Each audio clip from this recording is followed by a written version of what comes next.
right. So, Pierre, I last Friday I did a top 5 about potential coach hot seats. And one of the coaches I put on there was PJ Fleck. Now, I don't think he's reasonably on the hot seat right now because he appears to be well-liked in Minneapolis, and that he's, they're not like, well, I mean, at least, yeah. But I'm looking at Indiana, who in the course of a year hires Curt Cignetti and is now 5-0. This is the first time they've done that in a very long time. A very long time. And if you're a team like Minnesota that doesn't know what 5-0 feels like, really, and you're looking at Indiana, who's now going to make a bowl game for sure, and might even make a pretty good one, because all they have to do is win one more game, and they'll probably win at least 3 more games, that they're looking at Indiana's probably right now looking at an 8-9 win season, given their schedule. So you turn that around in a year with Curt Cignetti, that's where I think schools like Minnesota and, I don't want to say Northwestern, they just went through coaching change, but schools will go, hey, whoa. What? Yeah. We've been doing this for a couple years now, and how do we get some of that sweet 5-0 juice? Yeah. Yeah, I mean, when it comes to and I don't want to take anything away from Curt Cignetti and everything he's done at Indiana. I mean, you look at that schedule, though. I mean, this is outside of the Maryland game. This is the schedule for Indiana so far has been pretty cupcake. Let's be honest about that. But at the same time, too, I was just having this discussion with a colleague of mine, not that long ago. When you're looking at the new look landscape of the Big Ten, and you're talking about a team like Minnesota, everybody has to. I think if you can go 8-4. If you can have 8-4 seasons and get into a decent bowl game, maybe every once in a while you might sneak up to a 9th win. This is where you are. This is where you are. This is where you probably can only at best hope to be. Now, in terms of PJ, in his situation, it's a mixed bag, because I think there's a lot of people here who are ready to pull the plug, but Minnesota is in a difficult position because that buyout is going to be awfully costly for PJ Fleck to go. And on top of that, too, I have the same question for everybody. If you let PJ Fleck go, who's the next guy? Who's the next guy that's going to look, not only be the next guy to be the next guy, but also look at the program and say, you know what? I'm ready to take on this challenge. I think I can elevate Minnesota football into the upper echelon of the Big Ten Conference, the new Big Ten Conference. I would love to meet the coach that thinks that, because I have to imagine there's a lot of coaches around this landscape of college football that understand that in the Big Ten Conference, the University of Minnesota is a middle-of-the-road program. It just is. It's difficult to compete. And, again, the bottom line is the buyout's going to be too costly right now. At least right now, the buyout's too costly for the boosters and for Mark Coyle. It's just too costly. Yeah. Yeah, I think so. And look, I don't think they need to change horses in midstream. I do think that they needed maybe change strategies. That's where I think PJ, and I think he's someone. I don't think he's one of those guys that this is the only way I want to win football games. What I call Jimbo disease. Where this is the only way that I'm going to do this. The best coaches are the ones who are the most adaptable, and I think he's a guy, and him, but he doesn't seem to me like a guy who's like, well, we're going to do this because this is the only way that Minnesota can win games. Well, no, he'll find a way to, all right, we got to deal with the weather in Minnesota. That's something, you can't just run an offense that is only going to be valuable for you for 7 of your 12 games. Right. You have to have some sort of balance and things like that, but I do think there's a way to find an offense, find a system that works for you that can incorporate more updated, techniques and things like that. Yeah, and I think, it's interesting that you say that, because for the last 3 years, it certainly has felt that way, that it was PJ's my way or the highway kind of mentality, especially with him losing coordinators.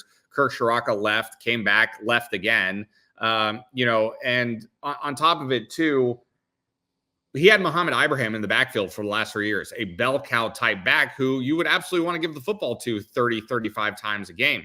Darius Taylor is one of the most talented running backs in all of college football. He had more targets than he had I believe, carries in the game against Michigan, or receptions, I should say. It was something like that. It was very close.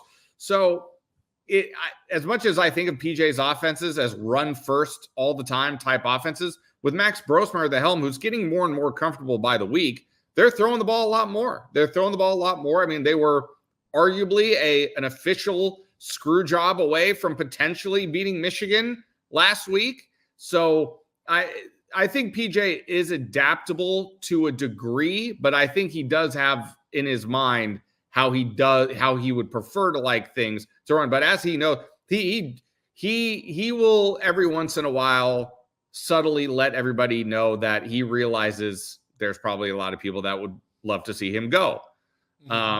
But I know he would not like to go. I know he's very happy here. I know his family's happy here. So he knows he's under some pressure. I know he knows that. I know he's under the gun a little bit. Yeah. But they do need to make, some changes. I just don't think that he's going to Jimbo this thing where this is the only thing that we can do, Yeah. And they are limited by their location and their weather more than most teams are, because they can get through a season maybe 9 games without really severe weather. Yes. But there's going to be one. And when you're in Minnesota and you can't just kind of November, we're just going to roll the dice. You can't do that. There's going to be a home game. And you've been there a long time now. You've probably not gone through a season where there wasn't at least one miserable home game. Yes. At the handful of years ago, the Penn State game where they beat Penn State, it wasn't a heavily snowed game, but there was snow on the ground for sure. A couple of years ago, I can't remember who was at the end of it, but it was the last home game of the season. It's 3 hours before kick, and I'm already up in the press box, and I'm watching these poor individuals, Paul, who work for the stadium, just snow blowing all the snow out of the seats, trying to get the seats ready. And I thought to myself, God bless that individual. I mean, what a job. Whatever they're paying this individual, it is not nearly enough. We definitely get 1 or 2 games like that a year here for sure. Yeah. So, yeah, you're going to get, if you just get one, you're after the season, you're like, man. Yes. That was one heck of we lucked out. No doubt about it. We can survive the cold weather games, but if there's precipitation here, it's a different animal. Oh, yeah. I mean, they've canceled games because they couldn't get all the snow. Yeah. The passed out. Yes. Absolutely. So, I was curious about that, just PJ Fleck from your perspective, because and here's sometimes you don't get fired because of what you're doing. You get fired because of things that happen around you.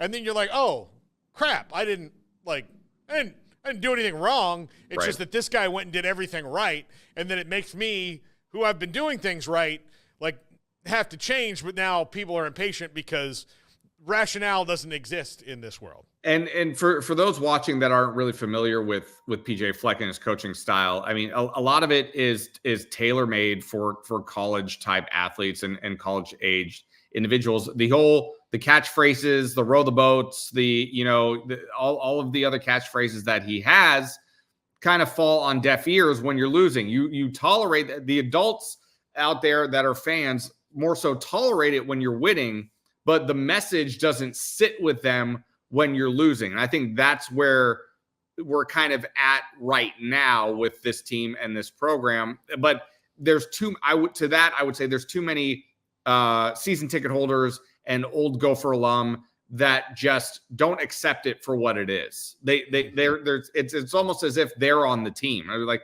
you're not being coached by PJ Fleck. You have to accept it for what it is.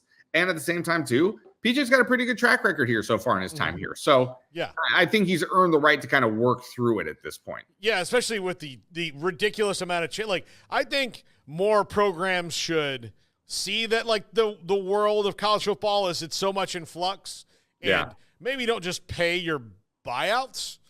Just ride it out for a little bit and see what you're doing wrong. Now, if you're in a Billy Napier situation where you're clearly getting worse, then you've got to let him go. Yes. But if you are the same and maybe not getting better yet, then I don't think you need to make a change.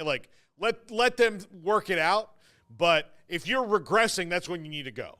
Yeah. So, and look, the way I see it right now, there's only a few teams in the country that are regressing. And You'll see I did a top 5 today that is hot seat meter. Sam Pittman from Arkansas is on that list, and I just think it's because, they're kind of stuck. They're actually maybe a little better than they were last year, but they're not better enough, and they probably need some new blood. But like here in Waco, I can tell you they're regressing. Like they're not getting better. Like Yeah. the same problems keep happening. BYU game was like all of them in one where, like there's the whole microcosm of the last 2 years of you fall way behind at home. You didn't have like any home field advantage you had was gone after the first quarter.